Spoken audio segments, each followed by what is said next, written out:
2019년도 2월 8일은 박가인의 개인전 Let's Finish This Meaningless Shit을 역삼동에 있는 갤러리 5월에서 보고 온 날입니다. 그날은 같은 날, 이 전시에 앞서서 방배동에 있는 윌링앤드링에서 강석호 개인전을 전 먼저 본 상태였었어요. 오프닝으로. 전시를 다 보고 거기서 가져간 접이식 자전거를 펴서 거기서 자전거를 타고 역삼동으로 넘어와서 이 전시를 갔는데, 이 전시장이 어디 있냐면 역삼동에 5월 호텔이라는 숙박업소가 있어요. 근데 그 숙박업소 1층에 위치해 있는 곳이 바로 이 갤러리예요. 그래서 갤러리 이름이 갤러리 5월이에요.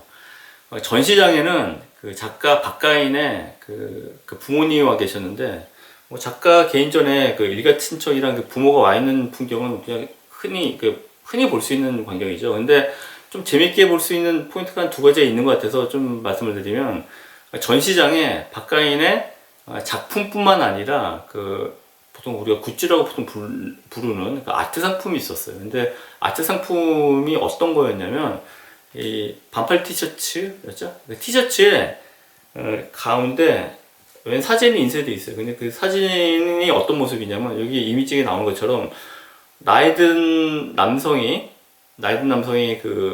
거의 속옷 차림으로 자기 집 실내에 이렇게 퍼즐로 누워있는 모습이죠. 근데 이거는 한국 사회에서 보통 나이가 많이 드신 남성들이 흔히 취하는 제스처잖아요. 아마 그런 모습 일반을 풍자하기 위해서 아마 이 사진을 찍은 것 같은데, 이 사진 속에 등장하는 이 모델이 박가인 작가의 그 친아버지입니다. 그래서 아버님이 오신 것도 아마 있는 것 같고, 또 하나 좀 재밌게 봐야 되는 부분은 자기 딸의 전시 오프닝에 올 수 있죠. 근데 이 전시에 출품된 작품의 수위가 굉장히 높아요. 그래서 부모랑 같이 보기에는 좀 충분히 무한할 수 있는 그런 작업이에요.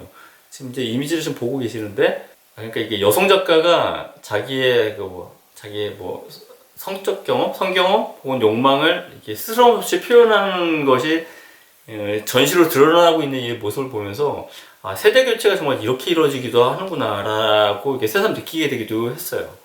작품 몇 점을 보면요, 들어가자마자 그 왼쪽 벽에 똑같은 거의 동일한 모습의 어떤 장면, 뭔지 잘 모르겠는 그런 장면의 그림들이 주르르 걸려 있어요.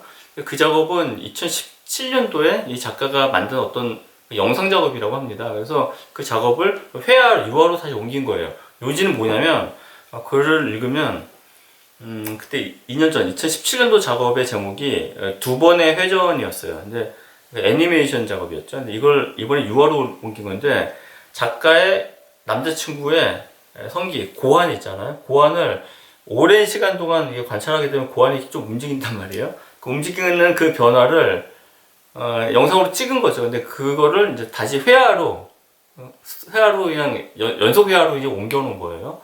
뭐 이런 작업을 갖다 이제 여성들이 해가지고 공개적인 자리에 이렇게 내놓는단 말이죠. 그래서 이 작가 글을 읽으면 어색하고 불편한 자세로 장시간 자신의 성기를 갖다가 드러내야 되는 남성, 그런 비밀을 촬영하는 그런 여성의 위치, 마치 예전에 그 여성 누드를 그리는 남성 화가의 관계를 갖다 역전시키는 거죠. 네.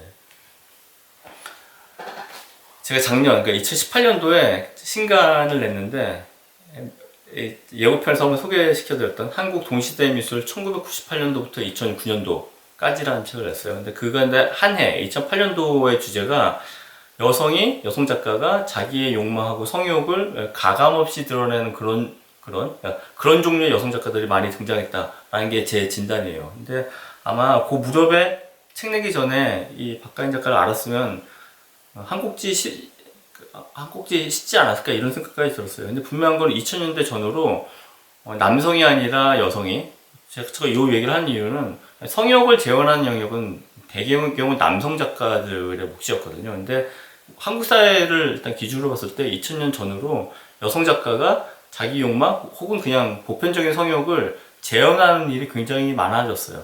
근데 박가인 작가도 마찬가지인 것 같아요. 보니 90년생이더라고요. 그러니까 한국 나이로 30. 근데 이런 작업을 한 건 이미 20대부터였으니까요. 작업을 보게 되면 지금 보시는 바로 뭐 이런 작업 같은 경우 쿠션에다가 이런 작업을 했는데, 이런 작업을 자기 집에서 어떻게 걸어놓지라고 제가 같이 전시 보는 사람한테 얘기를 했거든요.